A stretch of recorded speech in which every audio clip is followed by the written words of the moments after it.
But one of our reporters on scene did see someone taken away by fire crews, but we're not sure what happened. But this has been a peaceful protest from what we have seen tonight, and it was right here around 8 o'clock that protesters lined up in front of the circuit courthouse, and they walked onto West Main Street and began their march toward CHEAPSIDE, a name and place with a painful history for the black community, which our Eleanor Buckley will go to in more detail shortly.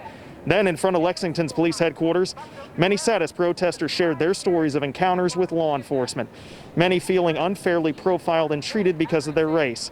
Emotional moments for some, and it was not lost on the crowd that there was no police presence tonight in front of headquarters, just an orange barricade they stayed behind, that the protesters stayed behind. Then, traffic downtown was closed as the march continued through downtown Lexington, inviting restaurant patrons to support them and join them along the way. And a few actually did jump in, and many raised their fists in support of Black Lives Matter. And as the march continued down Limestone toward campus, I spoke to Sonora Lear, who was sharing this peaceful protest on Facebook Live. For a lot of people who can't come out, have older people who can't come out, and they support this. And then it's something that'll come up in my timeline. As my grandkids get older, they're able to see it.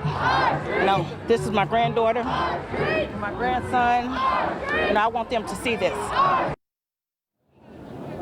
Many people of all ages out here tonight for this protest, which from what we've seen has been peaceful, but of course we did hear reports of the man injured, but we're not sure quite what happened at this point. We're going to try and gather more information. Now, one of the stops was over at CHEAPSIDE, and that's where we find LX18's Eleanor Buckley, who continues our team coverage from tonight's protest.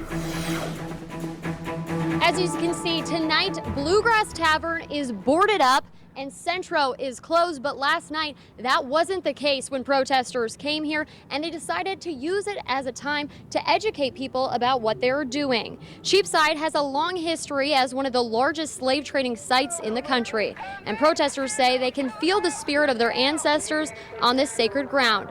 I spoke to a protester today who says coming to this site isn't about starting arguments with the people who were there, but instead to show them what they're fighting for and what they believe the system needs to change.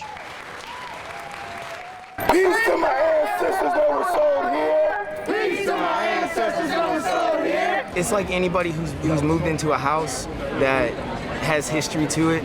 You feel that energy there. You feel that presence of what was there before you. And it was more of we wanted them to put their drinks down and join us rather than sit there in conversation about what we were doing.